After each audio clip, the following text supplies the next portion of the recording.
Hello everyone! The long-awaited FNAF rewrite is finally here. So let me start by saying that this was a huge project that ended up needing to be split into two parts, just because of how long it was.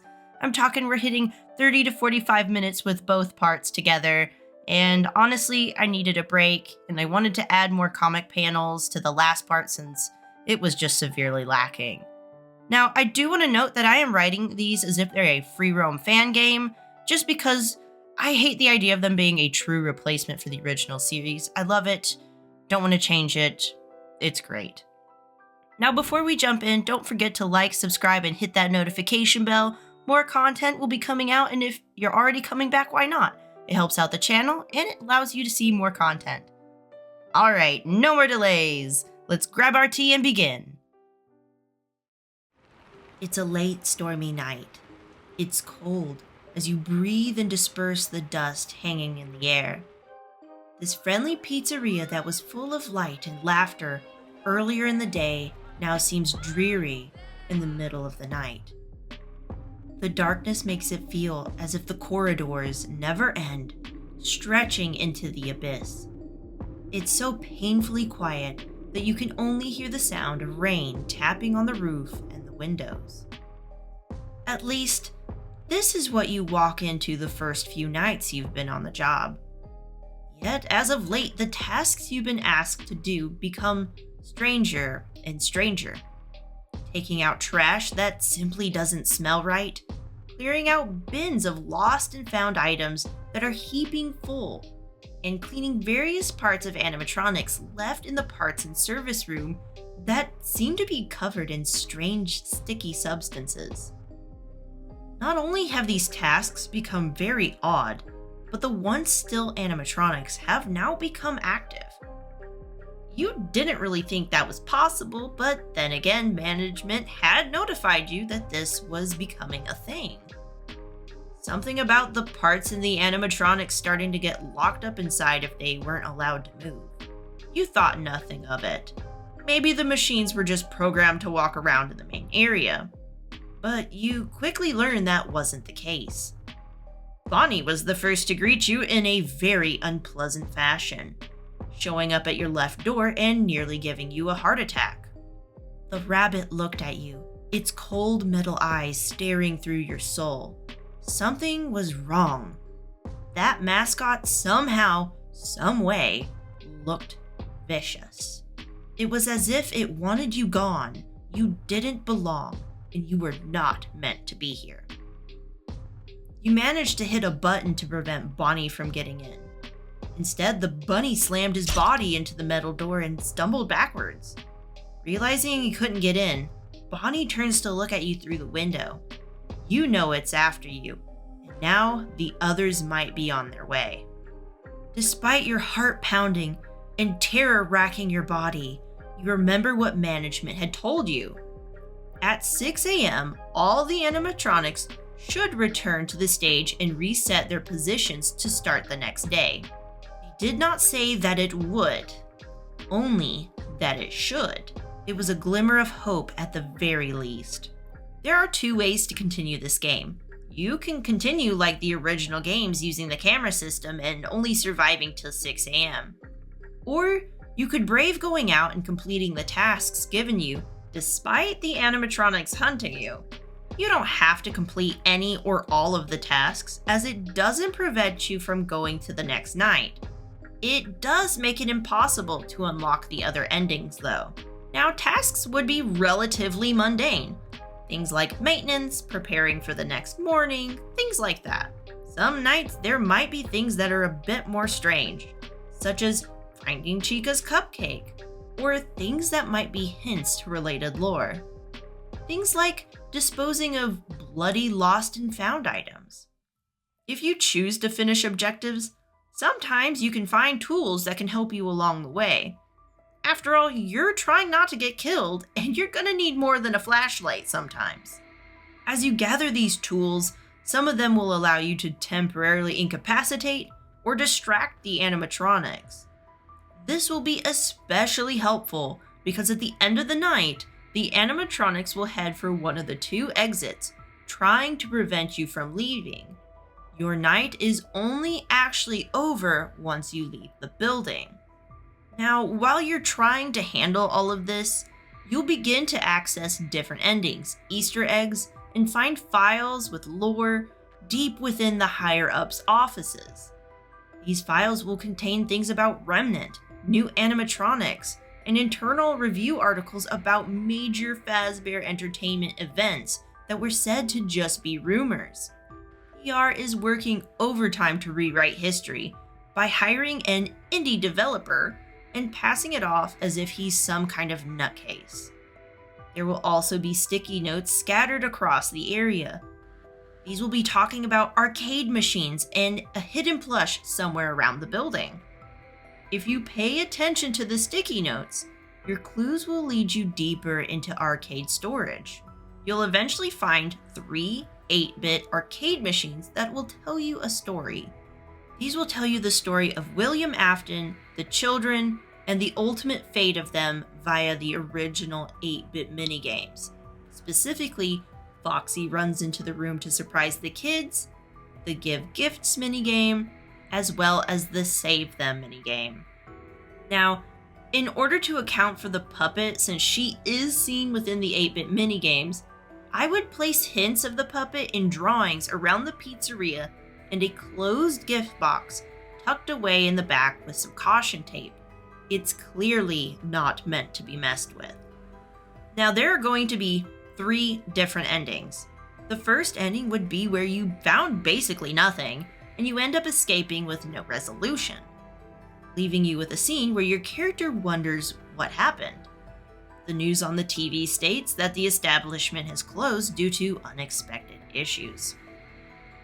The second ending would be where you found all the information about the disappearances, the vague documentation about Remnant, collecting Remnant through special deliveries, and the blueprints of new dangerous animatronics and machines. This is specifically for Funtime Freddy, Foxy, Circus Baby, and the Scooper. But unfortunately, you've not done anything to calm the animatronics and show that you're not there to harm them. As you manage to escape, you end up being pulled back into the building by an animatronic you've only seen in flashes when you complete harder objects, Golden Freddy. The animatronic proceeds to jump scare you, ending your night. The third ending is the true ending. You've managed to complete all the objectives, find the information, play the games, and stumble into ways to appease the animatronics.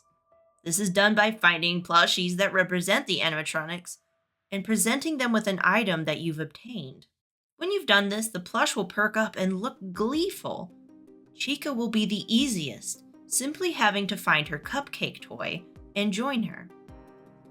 Bonnie will be a little harder, as his plush face is hidden somewhere in the back room, and more animatronics will be roaming there. Foxy will need both his hook and his eye patch. The hook can only be taken from the stage when Foxy is dormant. You cannot get it while he's actively roaming, or it will cause him to follow you. He's faster than you and will take you out. It's an insta-death. Then the eye patch will be in one of the office desk drawers. Now Freddy will need his top hat and his bow tie. His top hat is actually in your office desk, while his bow tie you will actually need to disable Freddy and pull it out of his chest cavity by booping his nose. And lastly, you will need to find Golden Freddy and the puppet's plush. They will be hidden in a vent together. For them, you will need to present them a gift box, which can only be found on your desk once you have satisfied all other animatronics. This will not prevent all the animatronics from hunting you down before 6 a.m., but you can now access the ending. You will escape and return home, and as your character is sitting and watching the news, there's a knock on your door. Someone sings out, "Special delivery!" You move to the door, uncomfortable, but still wanting to see who it is. You know you're not going to open it, but you're curious. As you move to look out the peephole, the door is smashed, shooting you backwards. Standing in front of you is clearly a prototype of Funtime Freddy. Not fully finished, but just as dangerous. He chuckles and says menacingly, "Knock knock, birthday boy, it's time to party." And this is where the game ends. It leaves off on a cliffhanger. The next game is actually based on Special Delivery. I love the phone game FNAF AR. It has so much potential for a rewrite that could make the game free roam and expand on the lore. So here's how I'd start it. We pick up where we left off in Game 1. The situation ends up becoming our tutorial for the entire game. You need to run from Freddy, hide, sneak, and find something to disable him, then attack him from behind. Clearly, Fazbear Entertainment has sent this prototype to swiftly bring you to an end due to you knowing too much. It's clear you're the next target for remnant extraction. You learned this in the previous game. You need to find a way to stop them, but you're not entirely sure how. To start, you go to different closed down sister locations and abandoned offices where you hope you can find some sort of information there. When you arrive, you end up facing a variety of prototype animatronics trying to kill you.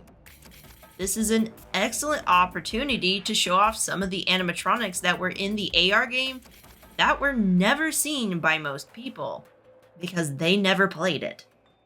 Each one of these animatronics has a different mechanic for how they work. Sometimes you can shock them and knock them out, other times you can outrun them, and in some cases you just have to hide and wait. Each one will do their best to search for you and will pull you out if they see you hide. Now, you can stay hidden till they leave, but there's a time limit. If you take too long to find the clue, the animatronics will take it and move it to a different location. The more clues you miss, the more animatronics there are to find you. Overall, there is more of a motivation to find the clues and deactivate the animatronics. You end up finding the location you need to deactivate all of these animatronics. You start punching in a code for this computer within this very nice office. You end up finding this code as one of the clues you picked up. However, as you're punching it in, a man partially hidden in the shadows is standing at the door. He comments that you've been a nuisance, but has to give you props because you're resourceful and clever. His voice is smooth, words calm and almost charming despite how he can compliment and insult you all at once. The man doesn't go into a villain monologue, so cliche, but rather is silent and observing you, causing you to demand answers. The man chuckles and tells your character, "Wouldn't you like to know?" With that, he snaps his fingers. Lolbit, another prototype, comes out from behind the man and chases you down. Once again, there are 3 endings that can be obtained. Playing through with no secrets or only a few will cause Lolbit to catch you, taking you down to the basement. You can briefly see the lab, large containers of remnant all around, and an unpowered but completely finished Funtime Freddy and Foxy. Before you can really process what you're seeing, you're stuffed into a prototype animatronic suit.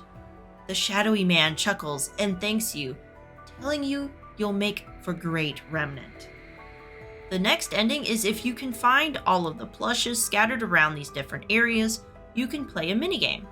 These minigames will be new, explaining the purpose of special deliveries. In one, they lure children away at birthday parties and stuff them inside. In another, they hunt employees down that know too much. In the last, they bring back a remnant to the shadowy man and are ultimately melted down. Because of how few plushes there are, they will be much harder to find. These plushes are of Funtime Freddy, Funtime Foxy, and Lolbit. Having all of these will allow you to escape Lolbit, letting you run away and choose which way to go. Because you found these, you unlock 2 other endings. If you take the obvious route, you end up being trapped in the scooper. The shadowy figure appears at the window. Once again, he thanks you for your donation and you get scooped. Before you pass though, you look over and watch as the man walks off and injects the remnant into a lifeless, finalized Funtime Freddy and Foxy.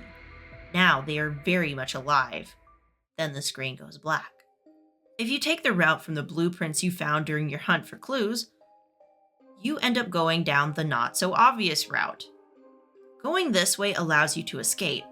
However, the finished Funtime Freddy and Foxy manage to catch you, ultimately ending with you being shoved inside Funtime Freddy while he enjoys telling Foxy about how he's enjoyed the kill, laughing like a giddy child. You were never meant to survive this game. It is simply setting up the idea that not everyone is fortunate enough to survive. Not even you, the player. There is so much more at play, and you are simply a cog in the grand machine. You'll notice that I didn't put Baby or Ballora or the Biddy Babs or the Mini Renas in here. Honestly, I never really cared for their characters, but I'm sure they could be added as characters that chase you around when you're looking for clues. They're easily implemented. I just don't care for them. Thank you for sticking around so far. I do want to give you guys an update for the next FNAF video. I hope to have that video done relatively soon. I'm not 100% sure if I will, but I'm going to try. Like I said earlier, these projects are a lot bigger than I anticipated, but that's okay. I just have to have some videos in between these just to give me a bit of a breather. Anyway, till then, I'll see you in the next video. Bye.